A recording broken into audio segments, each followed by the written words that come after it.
지난번에 제가 이제 우리가 또 연합 모임을 가졌기 때문에 이제 지지난주에 이 말씀을 전하게 되었는데요.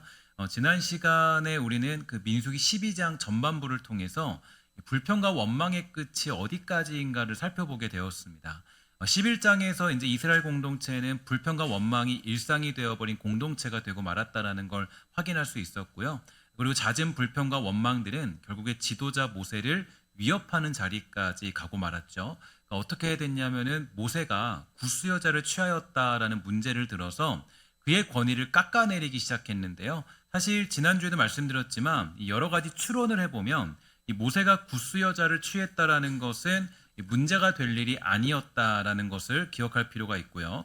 더군다나 그 여인이 대부분의 학자들이 추측하는 것처럼 십보라라고 가정한다면 더 문제가 될 일은 아니었다라는 것을 알 수가 있게 됩니다.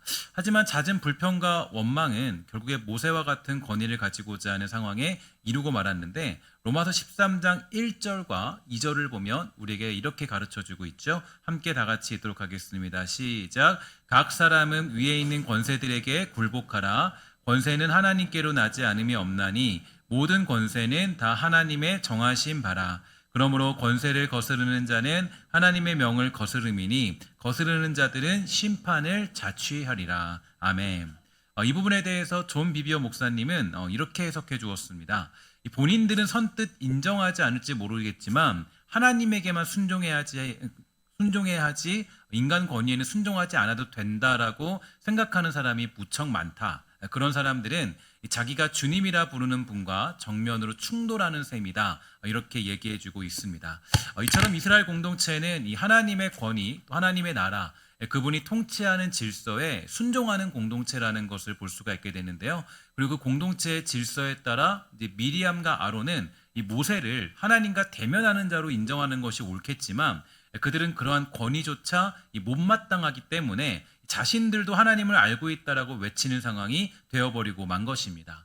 결국에 이 불평과 원망은 이러한 질서들을 깨뜨렸고 무너뜨리는 결과를 그렇게 만들게 되었는데요. 그래서 성경은 이 하나님의 나라, 즉 하나님의 왕국이라고 말하고 있지 하나님 민주주의 국가라고 얘기하고 있지 않다라는 것은 굉장히 우리에게 중요한 메시지라고 얘기할 수 있겠죠. 하나님의 나라는 이 하나님의 질서 안에서 그 권위가 유지되어지고 이루어지며 그 모든 것들이 세워지기 때문입니다. 그래서 이 사무엘상에서 보면 이 사울 왕이 세워질 때에 그것을 가장 반대했던 분이 바로 하나님이시고, 사무엘 역시 왕을 세우는 일조차 반대하게 되었죠. 그 이유는 왕을 세워지는 것도 그 당시의 상황과 환경, 판단으로 봤을 때 세상의 방식을 쫓아가자는 것이기 때문입니다. 그러면 이제 중요한 것은 우리가 이제 이런 불평과 원망의 상황을 만났을 때, 어떤 이런 위협의 상황을 만났을 때 우리는 과연 어떻게 감당해야 될까? 민수기 12장의 내용과 비슷한 일이 찾아왔을 때 저와 여러분의 자세는 이제 지난번에 살펴보았던 것처럼 바로 3절의 내용을 좀 기억해 볼 필요가 있게 되는데요. 우리 결단하면서 함께 다 같이 읽어보도록 하겠습니다. 시작. 이 사람 모세는 온유함이 지면의 모든 사람보다 더하리라. 아멘.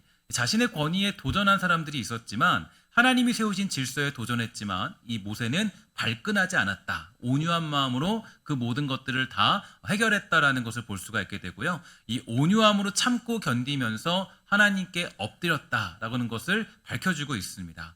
이것이야말로 우리가 가져야 될 인생의 자세라고 얘기할 수 있을 텐데, 만약에 미리암과 아론이 이 모세를 무시하고 이 모세의 권위를 떨어뜨렸다고 그가 노발대발하고 발끈했으면 과연 어떤 일이 벌어졌을까요? 아마 3절의 평가는 그에게 없었을 것이겠죠.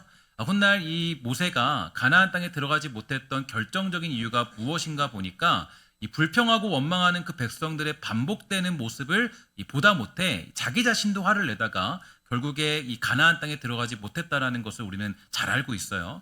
사랑하는 여러분, 분명히 여러분들과 저에게도 이러한 일들이 찾아올 때가 분명히 있게 됩니다. 그러니까 나 자신을 향한 불평과 원망들이 찾아올 때가 있게 되고요.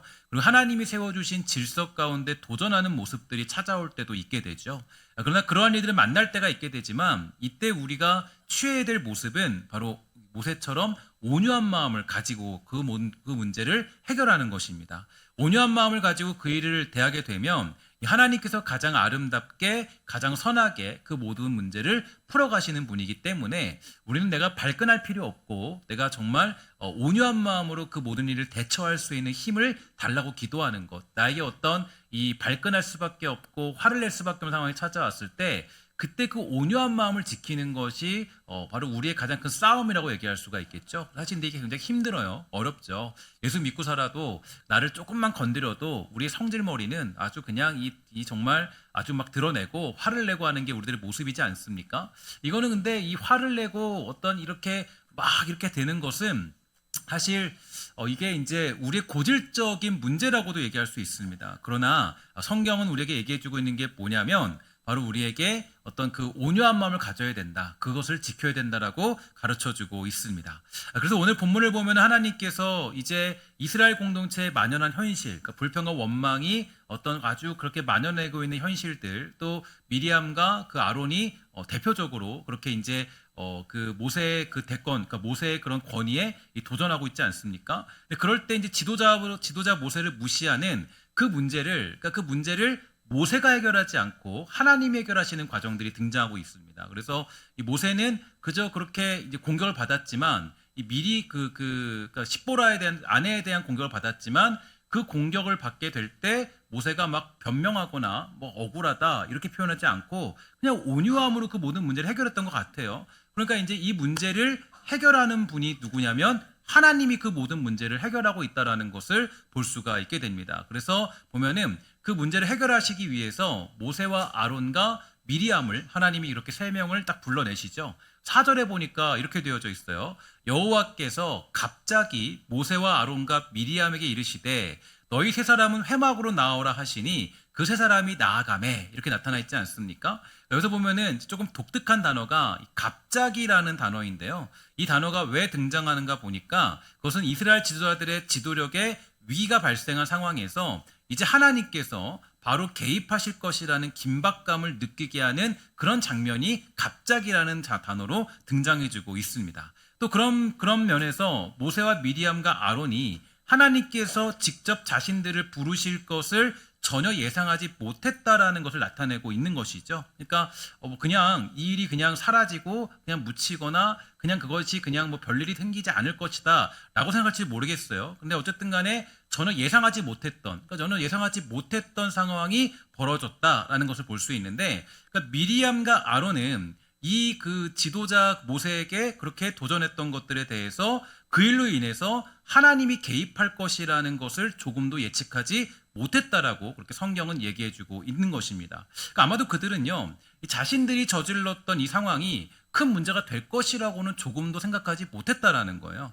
그러니까 하나님이 이 문제에 개입할 것이라고는 생각지도 못했고, 여호와 하나님은 갑자기 그들을 불렀다. 그러니까 그들은 전혀 예상하지 못했고 자신들이 그것이 죄라는 것도 생각하지 못했고 그 어떤 그 도전했던 것들이 그냥 어떤 문제가 생길 것이라고는 조금도 예상하지 못했다라는 거예요. 그리고 여호와께서는 이제 그들을 갑자기 불렀는데 그때에 이 구름 기둥 가운데서 내려오셨고 회막 입구에 서 계셨다라고 얘기해주고 있습니다. 그러니까 되게 이게 마치 그런 것 같아요. 그 부모님에게 자녀가 한번 불려가는 그런 장면 같은 느낌이 드는데, 그러니까 이제 자녀들도 이제 막 부모님이 그러잖아요. 야, 너 그냥 너 죽을래 살래 하면서도 그냥 놔두잖아요. 놔두다가 어느 날, 야, 너 일로 와 하는 때가 있지 않습니까? 지금 그때인 것 같아요. 그때인 것 같고.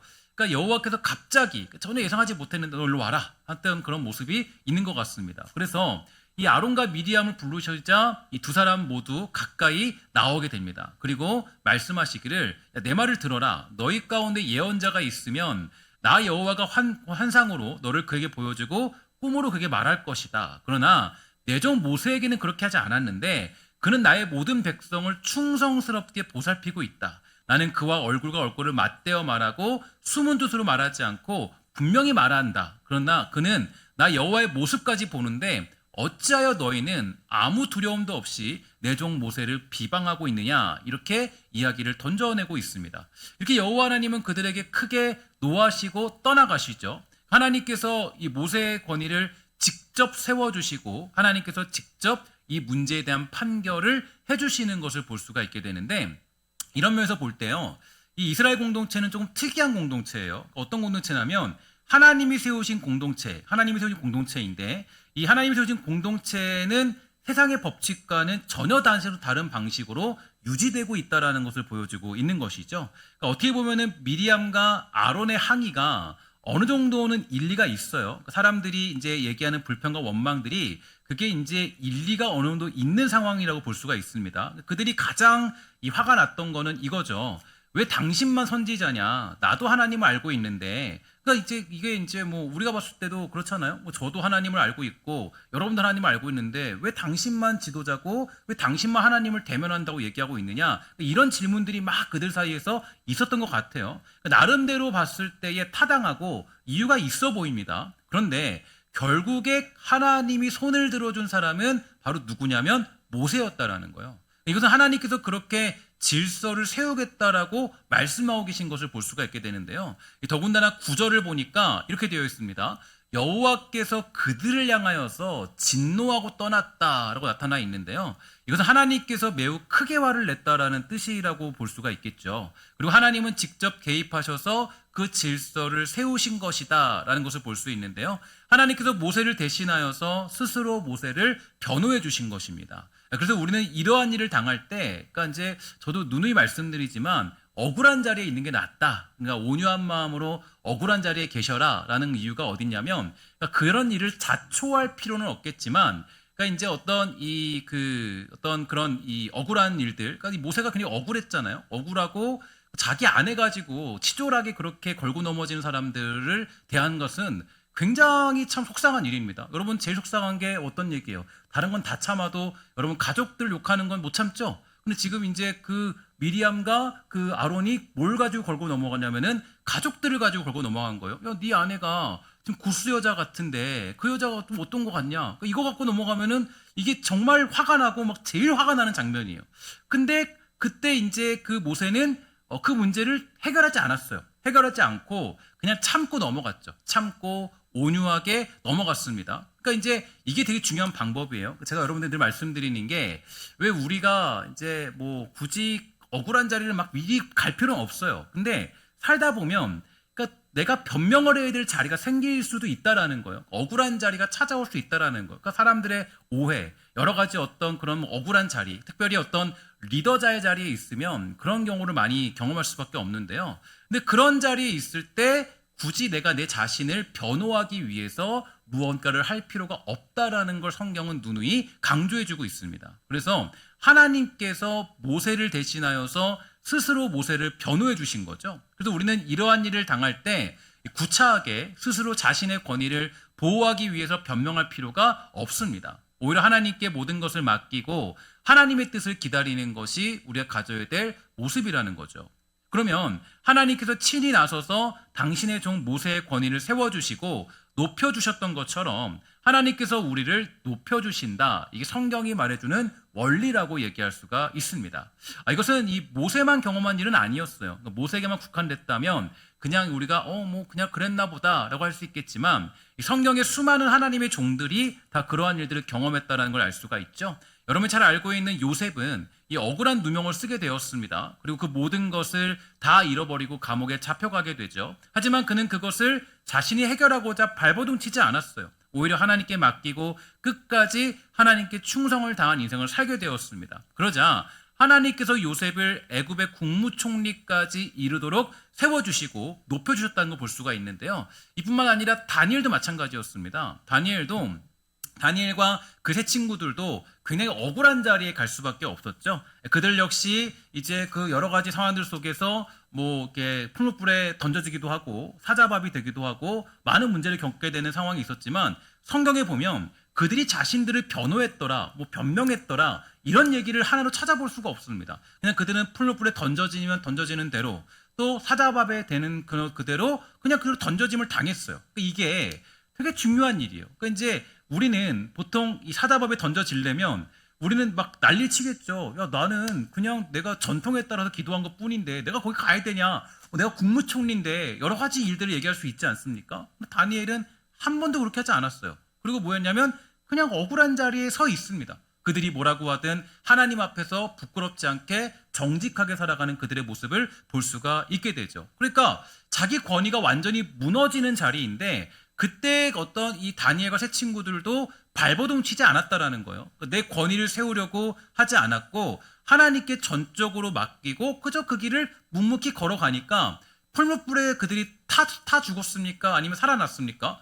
살아났죠. 타 죽지 않았어요. 그리고 또 사자밥이 되지 않았습니다. 왜냐하면 하나님이 그를 보호하셨기 때문이에요. 그리고 그 보면은 되게 멋진 게 장면이 그 국무총리였던 그 다른 사람들 있지 않습니까? 그들 역시도 다 하나님이 패해버리는 놀라운 역사가 나타났던 것이 다니엘서의 모습들이에요. 그러니까 여러분들과 제가 그리스도인이고 하나님의 공의와 정의와 심판 또 그분의 일하심을 믿고 있다면 내가 억울한 자리에 서 있다 할지라도 또 내가 어떤 그런 자리에 서 있다 할지라도 그것을 가지고 내가 정말 어떤 이렇게 발끈하면서 그럴 필요는 없다라는 거죠. 그래서 우리가 이 억울한 자리에 있는 싸움, 이게 바로 우리가 살아가야 될 삶의 싸움이 될 수가 있는 것입니다.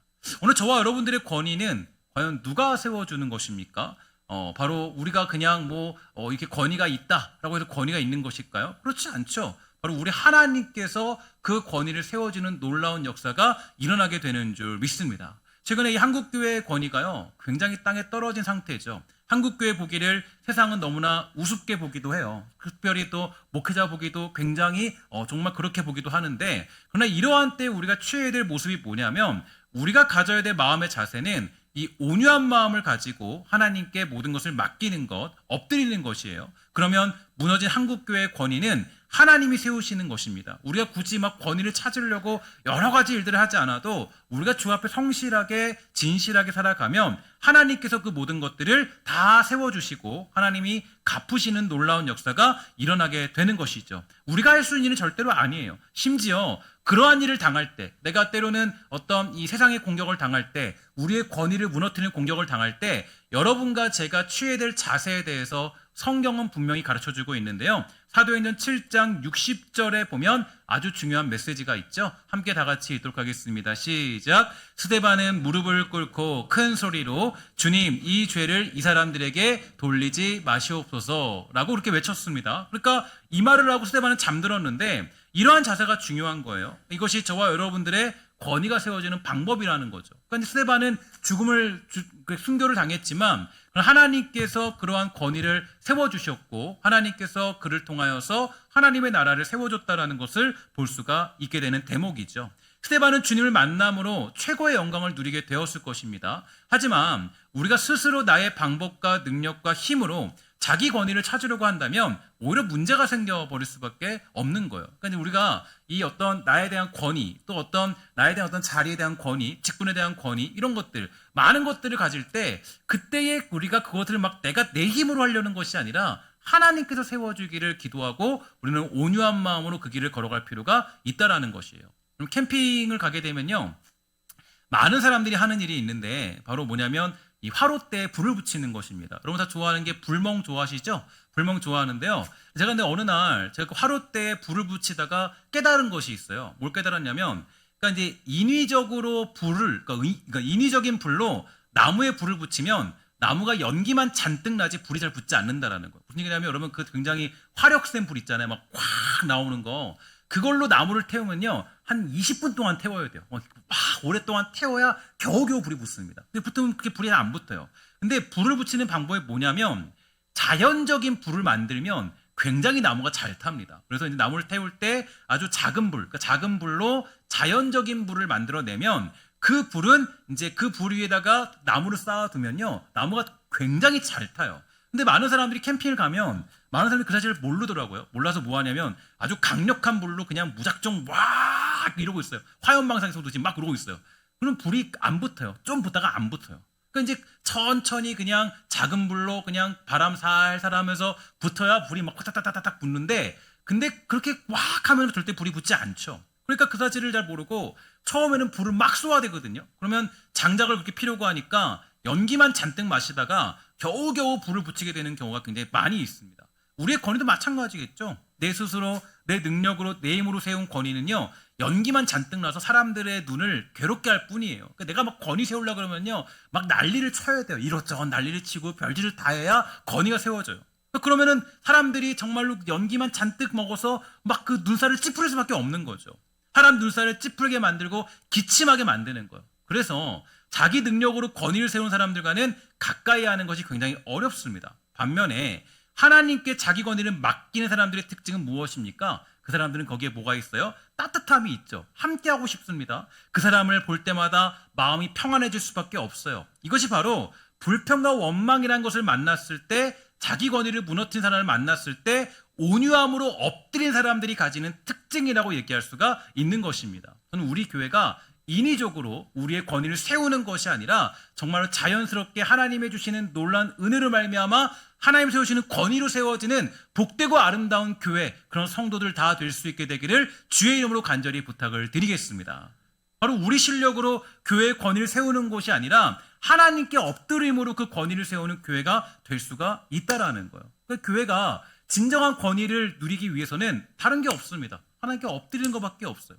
온유하게 살아가는 거예요. 우리가 막 우리 권위 세우려고 하면요, 그때부터는 눈살을 찌푸리는 상황밖에 되지 않는 거예요. 내 능력으로 자기 권위를 세우기 위해서 난리법석을 떠는 사람이 아니라 주님께 엎드려서 온유함으로 하나님께서 권위를 세우심으로 따뜻함과 평안함이 있는 그런 교회, 우리 성도들 다 되기를 주의 이름으로 간절히 부탁을 드리겠습니다. 하지만 한 가지 중요한 일이 오늘 본문에서는 일어나고 있는데요, 하나님의 진노는 그래도 피할 수가 없다라는 것을 볼 수가 있게 되죠.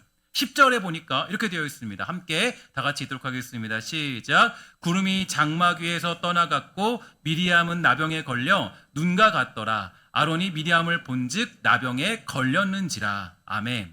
미리암이 나병에 걸리고 말았습니다. 즉 어떤 병이냐면은 한센병에 걸리고 만 것이죠. 하나님은 자신의 질서를 깨트린 미리암에게 합당한 벌을 내리셨다라는 걸 볼 수가 있는데, 저와 여러분들이 조심해야 되는 이유가 여기에 있죠. 혹시라도 내가 그런 자리에 있지는 않은지, 내가 혹시라도 미리암과 아론의 모습을 가지고 있지는 않은지 우리는 곰곰이 생각을 해봐야 됩니다. 이것을 꼭 교회에다만 국한시키는 것이 아니라 여러분들이 속한 가정, 뭐 어떤 부모를 향한 그런 것들, 아니면 어떤 이 뭐 아내나 남편을 향한 그런 것들, 또 이제 또 크게 보면은 나라를 향한 모습들. 나라가 여러분 마음에 들지 않을 수 있잖아요. 여러분 원하는 대통령이 아닐 수도 있고, 정치를 여러분들이 원하는 대로 하지 않을 수도 있겠죠. 그런데 우리는 이 정부를 향하여서도 어떤 마음을 가지고 있냐가 되게 중요해요. 그러니까 이 나라를 향해서 내가 꼭 원하는 지도자가 세워져야만 그 사람을 존중하겠다라는 것은 그리스도인의 모습은 아니라는 거예요. 그러니까 우리는 어떠냐면은 이 나라와 이 정부를 향해서도 사실은 이 불평과 원망스러운 마음을 가질 수도 있겠죠.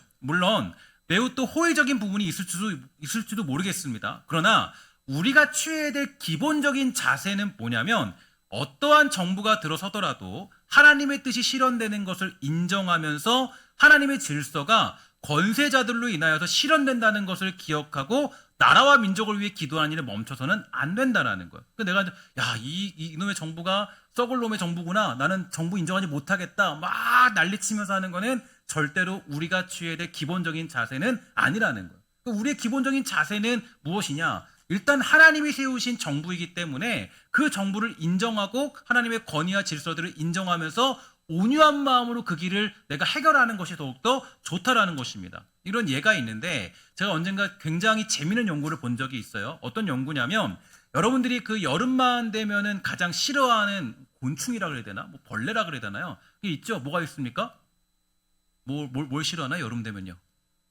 모기, 그죠? 모기 싫어하죠? 모기. 그러니까 모기 여러분 싫어하는데, 그래서 모기 좋아하는 분, 난 모기가 너무 좋다. 모기를 나는 애완용으로 키우고 싶다. 아무도 없을 거예요. 그죠? 아무도 없겠죠. 모기를 애완으로 키우는 분들은 아마 없을 겁니다. 모기는 뭐라고 불러요? 익충이에요? 해충이에요? 해충이죠, 해충. 근데 이 과학자들이 여기에 대한 연구를 했어요. 어떤 연구를 했냐면, 사실 모기를 여러분 다 없으면 좋겠잖아요. 모기가 내 피 빨아먹으면 이놈의 이 모기 그냥 이 피 탁 빨아먹으면 치면은 그냥 미 터지고, 내가 허락도 안 했는데 피 다 가져가고 하는 그런 존재잖아요. 근데 모기를 이렇게 과학자들이 이제 얘기를 했는데, 모기를 없애는 일이요 어렵지 않대요. 쉽대요. 어떻게 하면 되냐면은 모기를 유전자 변형을 시켜서 번식을 하지 못하도록 하면 모기는 사라질 수 있다는 겁니다. 모기가 존재하지 않도록 만들 수 있다는 거예요. 그런데 왜 이렇게 좋은 방법을 사용하지 않을까요? 왜 사용하지 않겠습니까? 이유가 있다 그래요. 제가 이거 깜짝 놀랐는데, 만약에 이 모기가 멸종해 버린다면 이제 여러 가지 세상에 많은 문제가 생긴다라는 거예요. 가장 큰 문제를 꼽는 게 이런 얘기를 하더라고요. 그 순록이라는 동물 있지 않습니까? 근데 순록이 이제 대이동을 하는 때가 있대요. 대이동을 막 하는 거예요. 근데 대이동을 하면서 여러 가지 자연환경들을 만들어내고 또 그들이 막 쌌던 뭐 똥들도 있고 막 그런 것들이 막 자연을 아주 정말 이쁘게 만들고 막 어떤 그런 것들을 만든다는 거예요. 그러니까 순록이 막 대이동을 엄청나게 때를 지어서 하고 있는데 그 순록이 막 대이동을 하면은 이 자연의 효과가 엄청난 효과를 일으킨다는 겁니다. 그러니까 이 순록들이 아주 엄청난 효과를 일으키는데 근데 문제가 되게 재밌는 게 뭐냐 보니까 이 순록들의 이동 경로가 이 엄청난데 만약 그 이동 경로가 바뀌게 되면은 지구는 예상치 못한 일들을 맞이할 수밖에 없다라는 거예요. 근데 여러분 되게 재밌는 게 이 순록이 이동하는 게 보면 여러 가지 이유들로 해서 막 이동을 한대요. 근데 자세히는 다 모른대요. 그러니까 다 알 수 없대요. 근데 많은 이유들이 있는데 순록이 이동하는 이유 중에 하나가 뭔지 아십니까? 모기 때문이라는 거예요. 그러니까 모기가 너무 많이 달려드니까 이 모기를 피하기 위해서 모기가 없는 방향으로 순록들이 막 이동을 한다는 거예요. 모기를 피하기 위해서. 그러니까 이 순록의 대이동이 이 모기 때문에 이렇게 이루어지기 때문에 그래서 모기가 많은 지역을 피해서 이동한다는 거예요. 그러니까 이처럼 하나님은요, 이 모기라는 해충 같은 존재를 통해서도 그 괴로운 사건들을 통해서도 자연의 모든 것들을 유지시키면서 이런 일들을 이루어내시는 거죠. 그러니까 우리가 보면 여러분 그 이 땅 가운데 전쟁이 일어나면 안 되잖아요. 그거 너무 슬프잖아요. 그리고 또 뭐 저기 북한에 있는 김정은 지도자 같은 사람들 그런 사람들 같은 사람들은 우리가 봤을 때는 정말 뭐 이렇게 얘기하면 되나요? 뭐 해충 같은 존재라고 얘기할 수 있잖아요. 너무 힘든 존재잖아요. 없으면 좋겠잖아요. 근데 하나님이 존재케 하는 이유가 있다라는 거예요. 그러니까 우리가 마음에 들지 않는 정부가 세웠어도 대통령이 내 마음에 들지 않고 막 그래도 하나님이 세우신 이유가 있다라는 거. 저 권위 없는 사람, 저 권위도 저 필요도 없는 사람들이 저는 왜 있을까 할 수 있겠지만 그러나 하나님이 세우신 이유가 있다라는 거예요. 그러니까 우리는 그 사람이 어떤 행동을 보이든 그것이 어떤 모습을 가지고 있던 그게 중요한 것이 아니라 우리에게 중요한 것은 모세가 가졌던 온유한 마음이라는 거죠.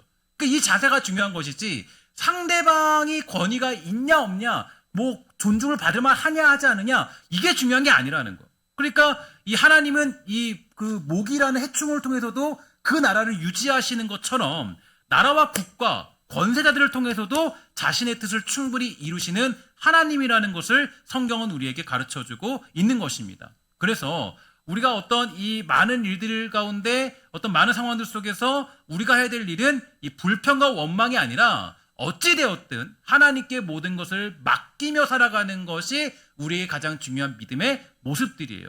13절에 보니까 그래서 모세가 어떻게 하냐면 이렇게 얘기하고 있습니다. 함께 다 같이 13절 말씀을 읽도록 하겠습니다. 시작. 모세가 여호와께 부르짖어 이르되 하나님이여 원하건대 그를 고쳐 주옵소서. 아멘.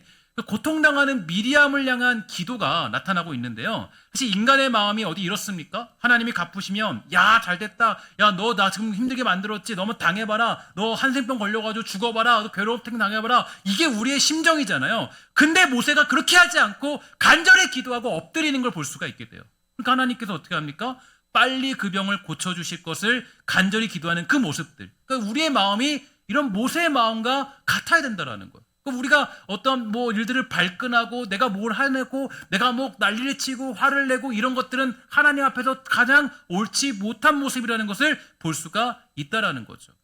생각해 보세요. 이 땅에서 자기 권세와 권위 그것에 대해서 가장 크게 무시당한 분은 누구십니까?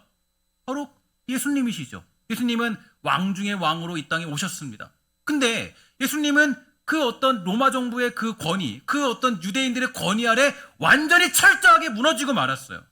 예수님보다 더 크게 무시당한 분도 없어요. 예수님은 이 나라의 왕이시자 창조주이십니다. 그러나 예수님은 당시에 가장 최악의 죄인에게 주어진 형벌을 받고 죽고 말았습니다. 매우 치욕스러운 일을 당한 것이죠.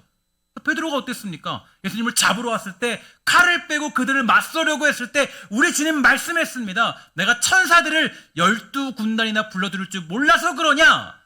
그러자 베드로의 칼을 칼집에 꽂아 놓으라고 말씀하셨죠. 그리고 예수님은 묵묵히 괴로운 길을 걸어가셨고 결국에 빌립보서를 보면은 그 권위를 세우신 분은 누구세요? 하나님이 예수님의 권위를 세우셔서 그 모든 만물의 이름보다 그 어떤 이름보다 뛰어난 권세를 주셨다라고 말씀해주고 있지 않습니까? 그러니까 우리가 정말 이게 되게 중요한 자세예요. 그러니까 내가 어떤 자리에 있든지 간에 우리가 온유한 마음으로 그 억울한 길을 그 묵묵히 걸어가는 그 싸움이 너무나 중요한 겁니다. 되게 중요한 거예요. 그러니까 이게 믿음의 굉장히 중요한 행위예요. 근데 우리가 보통 보면은 예수 믿을 때 가장 우리가 문제가 뭐냐면 내가 내 스스로 어떤 권위를 찾으려고 그러고 내 스스로 뭔가 그리스도인의 권위들을 뭔가 채워넣으려고 그래요. 근데 그렇게 하는 게 아니죠. 우리가 걸어가야 할 길은 묵묵한 길, 그냥 담담한 길, 그냥 묵묵히 그 길을 걸어가는 거예요. 때로는 무시당해도, 사람들이 인정해주지 않아도, 내 권위를 그 누구도 알아봐주지 않아도. 근데 우리의 욕심은 그렇지 않죠. 저 역시도 그런 욕심들을 떨쳐내기가 힘들어요. 우리 모두 다 그래요. 우리의 싸움은 어디 있냐면 바로 그렇게 그 묵묵하게 예수님 걸어가신 길을 어떻게 하면 걸어갈 수 있을까? 그러나 중요한 것은요, 예수님이 그렇게 그 길을 걸어갔다고 해서 그 모든 것이 그냥 끝나버리지 않았습니다. 결국 어떻게 되냐면 기억해야 될 것은 구원의 길은 예수님을 통해 열렸지만 또한 예수님의 권위를 무시하고 예수님을 죄인 취급하며 골고다 언덕으로 끌고 간 후에 십자가에 못 박은 부분에 대한 죄값은 유대인들이 톡톡하게 치렀습니다. 톡톡하게 치렀어요.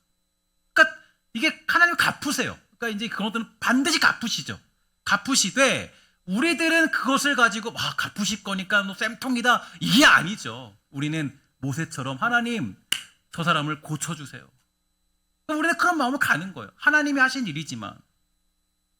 사랑하는 여러분, 오늘 저와 여러분은 모세와 같은 길, 스데반과 같은 길, 그리고 요셉, 다니엘과 같은 길로 가야만 됩니다. 이게 여러분 힘들어요. 그래서 아까 우리 11시 예배 때로 찬양 불렀지만 하나님은 언제나 오르십니다. 그 찬양 고백할 때 그랬잖아요. 꽃길 아닌 가시밭길. 그 길 걸어가는 게 우리의 길이다. 하나님은 언제나 오르신 분. 그걸 믿고 가는 거예요. 때로는 내가 억울하게 만들어도 하나님은 언제나 오르십니다. 당신은 오르십니다. 때로는 내가 정말로 그렇게 어떤 무시를 당하고 때로는 그런 어떤 원망과 불평을 만났을 때에도 여전히 하나님 당신은 오르십니다. 잘못한 것이 아니라 나는 하나님 믿고 그 길을 걸어가겠습니다. 이게 온전한 믿음이라는 거예요. 예수님, 우리 주님 믿는다고 하면서 얼마나 많이 의심합니까? 그러나 진짜 믿음은 뭐냐면 바로 어떤 순간에도 우리 하나님 오르시고 우리 하나님 그렇게 주시는 길이 가장 선한 길이라는 것을 깨닫고 온유한 마음으로 살아가는 것. 사실 이게 가장 힘든 것 같아요. 예수 믿고 살아갈 때 제일 힘든 게 이게 힘든 것 같아요. 저도 제 안에 있는 여러 가지 어떤 그런 욕심과 그런 어떤 그 꺼낼 수 없는 그 많은 것들 많이 있는데 그것들과 전쟁을 벌이는 게 가장 힘든 것 같아요. 그러나 여러분 언제나 기억하셔야 됩니다. 여러분 우리가 모세와 같은 길을 가셔야 되고 스데반과 같은 길, 요셉, 다니엘과 같은 길로 가기 위해서 기도하는 거예요. 기도는 왜 필요하냐? 하나님 내가 그 길 가게 해주세요.